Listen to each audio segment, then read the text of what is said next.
And welcome back here to Live Now from Fox. I'm Andrew Kraft. We do have breaking news to get to. Let's get into more of these top headlines. So President Trump posted on Truth Social mere minutes ago this statement. I want to read it in full here. It's brief. He says this: over the past 4 years, the Department of Justice has been politicized like never before. He says, therefore, I have instructed the termination of all remaining Biden-era U.S. attorneys.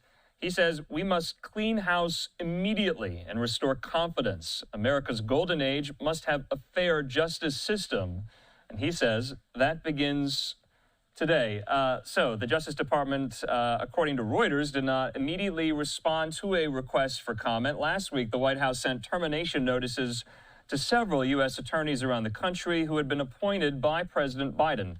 On Monday, several U.S. attorneys appointed by Biden announced they were stepping down. Others left the government just last week. Now, it is customary for U.S. attorneys to step down after a change in a presidential administration. Usually, though, the incoming administration asks for their resignations and does not issue tersely worded termination letters. That's according to current and former DOJ lawyers. So this was somewhat to be expected by President Trump, making it official there. He has instructed the termination of all remaining Biden-era U.S. attorneys.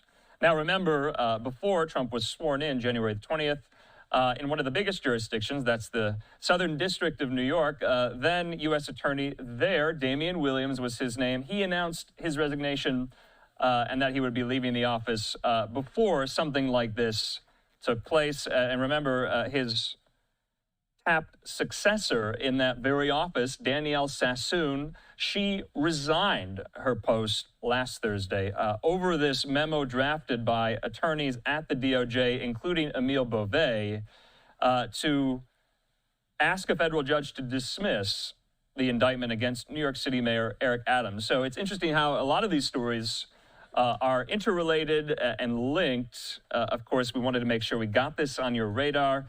This is of a piece, though. With the new administration, this happens. The president and his deputies and his aides, they get to put who they want in whatever position here. But the hiring and firing headlines that DOJ is generating continue apace. We'll get to that in just a moment here. So in the meantime, wanted to get that on your radar.